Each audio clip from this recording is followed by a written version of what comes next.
Okay, yep, 409, another card down. Okay, yep, and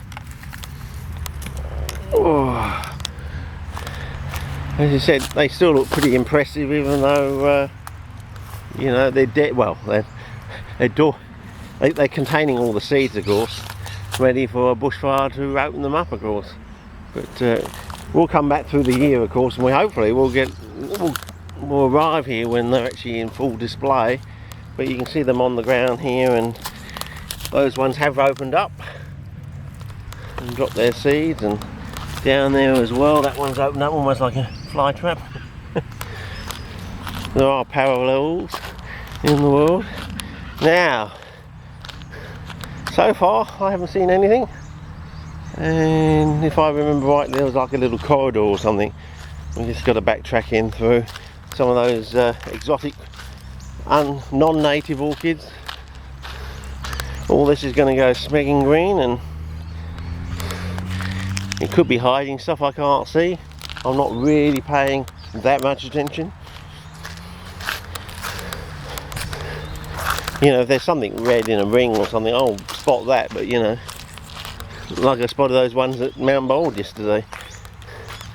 But here we go. I think we found one or two plants here somewhere along this little line here. As I said, I've got this memory for, you can go back to the old footage. But look at that. I mean, we'll come back later on in the year and you'll just be so amazed how, you know, if we could transfer this sort of technology into human beings, we could basically live forever, I reckon. I mean, we are related. Different parts of branching off from the Darwin's tree of life, of course, but you know, it's not really that much of a jump. If they've evolved to do it, well, we can take the it's probably a massive and very steep Mozartian learning curve, but I'm sure we can work it out eventually with our making awesome seed computers. We're going to probably start doing. But look at that colour, that sort of glaucous colour on there, and it just gets better and better as you get to those nice cold nights the first 2 weeks of August. But yeah, it sort of implies it does get a lot wetter here, so you might actually get some pooling of the water. Anyway, I think I'm gas bagging on. So far I haven't seen anything. I'm not really looking that intensely because I've got to go home and make some tea. I've been working on the back of the pergola, clearing out, because we're getting a new back pergola. You know, I said, you know, don't sign any legal contracts in the next 4 days, and what happens is getting a new pergola. As I said, they're smoking awesome drugs they gave my partner. It's amazing. Gave her the good shit, and now we're getting a new pergola. Okay. Be nice to get a new greenhouse, a proper one. But anyway, we'd love to build one like Donny's, you know, like that Swiss roll shaped thing he had. I thought that was the bee's knees, actually. I thought that was the ultimate. It was moving into new technology, CP wise. We suddenly discovered, yeah, cheap polythene does last longer than they said it would, and the light and the coloration you got in your plants was just absolutely amazing. And didn't we work out that it got a little bit wetter out here? So if anything was going to hang on, it'd probably be from the wetter zone. But geez, look at that, you know. If you had a black pig in that black moss, would you spot it? I doubt it. I mean, the brown there, and oh. So maybe this is like Mancara. Maybe, as I said, it may be genetically very extremely similar. Been here hundreds of thousands of years, just germinating from seed every bloody season. Yep, could be. Give it away. Lots of ants around. Plenty of food resource when you do start growing on the season, I would think. If we could hybridise a glid with one of those, it would be pretty amazing. I would think we'd have a perennial one that produces, hopefully, gemmy. I mean, we don't know that they actually produce gemmy this sort. You never know. I assume it would be if you had the right conditions, but it hasn't been tested yet. You know, it's logical. It follows experience of people in the past, and there are ways you can test it out, and you can put your plants into a fridge every night.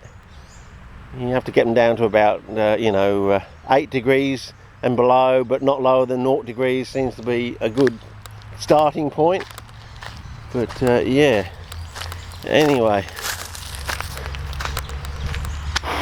I can't see anything, fellows, but I'll keep coming back. It would have been nice if I found the odd plant here I could keep my eye on, over the next 6 weeks, get some Jemmy for Sean, because I think there's bugger all up at Mountain Bold. But I do have an alternative plan I thought about last night, so maybe tomorrow or maybe early next week I'll go back and I'll test it out. If it's true, I might be slapping myself why I didn't think about it 35 years ago. But then again, I was new to the state. I was in a pretty disappointing situation CP wise, going from lots of lovely species, lots of different species, to just the same old same old. Yeah, so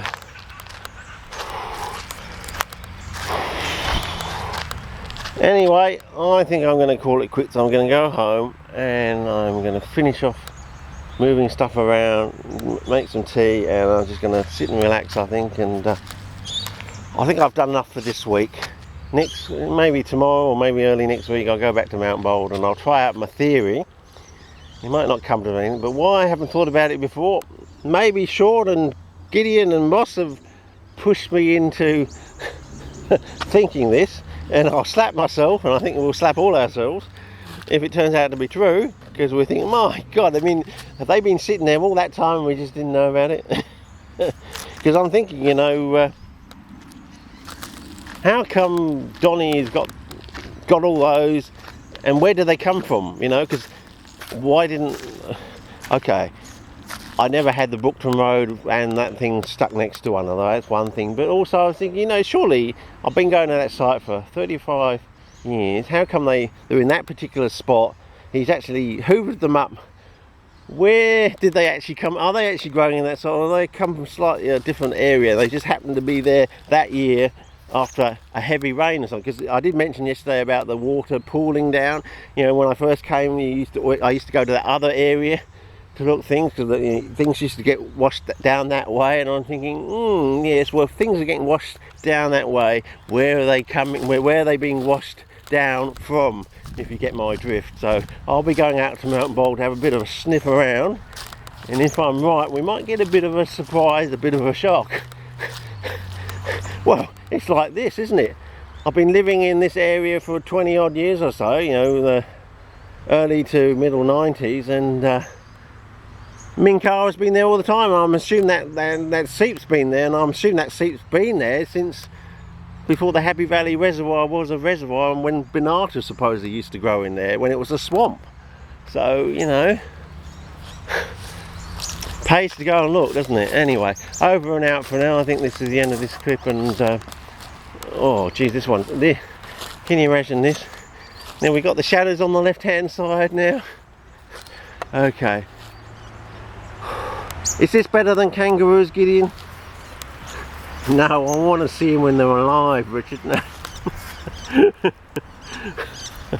Okay, we'll probably come back to this when this one is, I mean, look how many cones are on there. I mean, you can see these ones are the ones from last year, can't you? Last season. So yeah, I reckon we're going to come back and look at this one again. Oh look, we got new stuff coming, so yeah, it shouldn't be too much longer. So yeah, okay, over and out for now. See ya.